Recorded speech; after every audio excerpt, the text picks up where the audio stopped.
Hey there, everybody. I'm Gary, and this is Physical Format Rock and Roll. Thank you for tuning in. I greatly appreciate it. This will be a album review.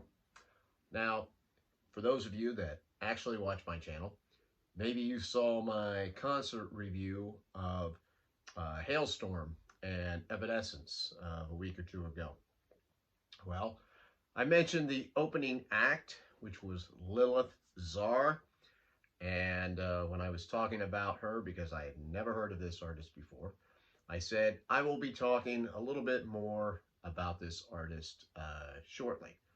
And that's what this is. Because while I was there, I bought her album because I was fairly impressed with her show, considering she was an opening band. I'd never heard of her. So normally I can't stand those acts. So when I actually liked what I heard, I bought the album. Now, this has been out for a while now. This is not new. This came out last year. So, full disclosure there. This is Lilith Czar. This is called Created from Filth and Dust. Came out in 2021. That's the back of it. I got to show you this vinyl real quick because it looks pretty cool. I've never quite had one that looked quite like that. I don't know how well that shows up, but definitely a kind of a creamsicle looking deal there. So Lilith Czar is actually, well, I mean that's her new stage name and persona. She was actually an artist known as Juliet Sims, which once again was not aware of any of her previous work, but she has decided to change her name, change her persona, basically kind of starting over. She says this is who she is now. So she came up with this name and this persona and created a slightly different style of music than what she was doing before. So this album starts off with a poem. It's kind of a introductory poem that is talking a little bit about her transformation and her origin to become Lilith Czar. It's very short. It's not long. It's done in like some kind of robotic sounding voice. It's kind of cool. But it ends with the line that says, I am Lilith Czar, created from filth and dust. But when it says created from filth and dust, dust is a scream. It's a das kind of scream. And then it boom goes into the song, which is called Feed My Chaos. This is a great rocker. I really love this first song. Feed my chaos, down, down, down. Great song. Really, really hard hitting. Not like a crazy heavy metal thing, but just a heavy song that I really like. The vocals are cool. It's got a bit of an effect on them. It's a great way to start out the album. It goes from that into a song called King, which it says it's a man. If it's a man's world, and I want to be king. It's this song gets a little more light and dark kind of into it for this song as the album develops. You can see that not every song is going to be the same quite, but still pretty heavy. And then there's another song. The next one is called Anarchy. This is a pretty cool song. It's slightly industrial, like a industrial gothic kind of sound to it. It's basically, uh, up against the man kind of lyrics to it. The lyrics, it's a cool song. It's one of those songs, lyrically you just kind of rock out to, even though it might be a little more juvenile, slightly. But even at my age, I can get into that kind of stuff. Next song is called 100 Little Deaths, and it is slightly more of a classic rock sound, by the way of, say, like the Pretty Reckless. Another good solid song. And then the end side one is a ballad called Lola. Uh, this is pretty cool. It's pretty cool. It's got some heartfelt type lyrics. It seems autobiographical, like a talking about herself a little bit there. And, at least that's what I'm getting from the song.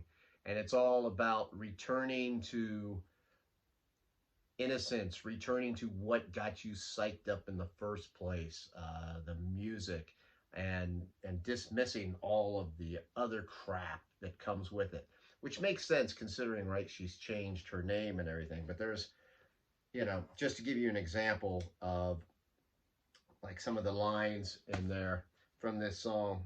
Starts out, says, grew up on spiders from Mars. Of course, we're talking David Bowie here. A queen bitch kissing the sky. FLA straight to the jungle, one-way ticket on a one-way ride.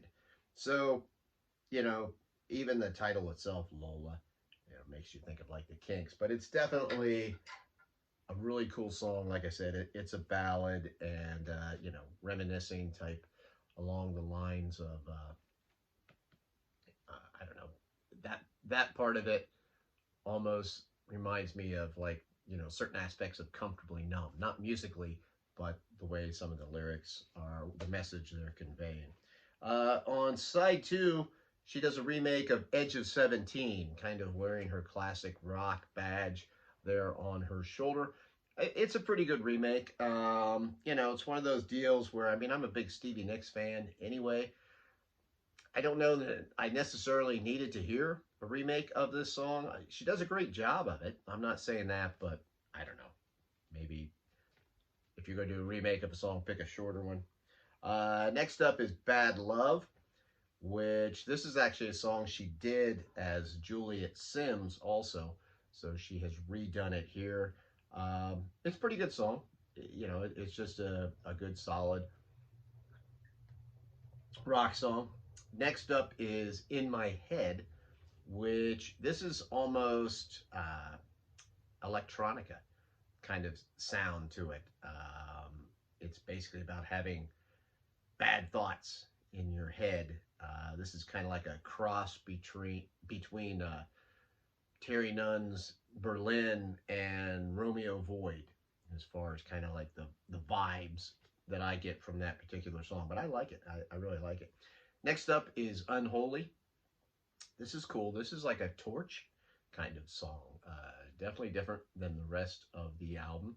She sings it, like I said, in a Torch type vocal style, except for the chorus. The chorus is heavier, almost could be like a Lana Del Rey type song. Next up is Burn With Me. Now, this is musically probably the most typical sounding, more like a modern rock song, but I don't know, kind of along the vein of like a Daughtry or something like that. So it's probably my least favorite song on the album. It ends with the song uh, Diamonds to Dust, which is great, a great ballad. It's a great way to end this album. It is acoustic guitar and piano throughout, except for at the end, some strings come in just to make it even that much more dramatic. Very expressive vocal in that. I won't say that she is the greatest singer, but she's very expressive. I think her voice fits this album. She has learned to use it to great extent, and I really enjoyed this album quite a bit. I would, I'm not going to say I recommend it to everybody, but there's quite a lot of my friends that I think would enjoy this. It's a modern sounding album with some classic rock touches to it. Pretty cool lyrics. A lot of it's kind of dark, but not like over the top kind of darkness. The lyrics I think are pretty cool. Actually, that's something that I like. I probably Should quote more of them, but I don't want this review to go on any longer than it already has. But anyway, once again, check it out. Look up some of these songs on YouTube. See what you think. Lilith, Czar, created from filth and dust. I'm Gary. This is Physical Format Rock and Roll. Thank you so much for tuning in. Till the next time, my friends, I will see you down the road.